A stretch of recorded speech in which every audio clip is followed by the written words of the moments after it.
পার এর পূর্ণ রূপ পোর্টফোলিও অ্যাট রিস্ক।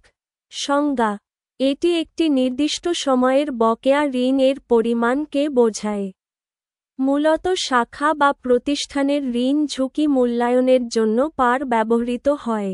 পার নির্ণয়ের সূত্র: বকেয়া মোট ঋণ ভাগ মোট ঋণ গুণ 100।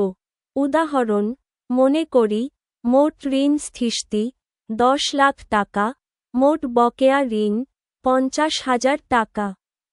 পার সমান 50,000 ভাগ 10 লাখ গুণ 100 সমান 5%।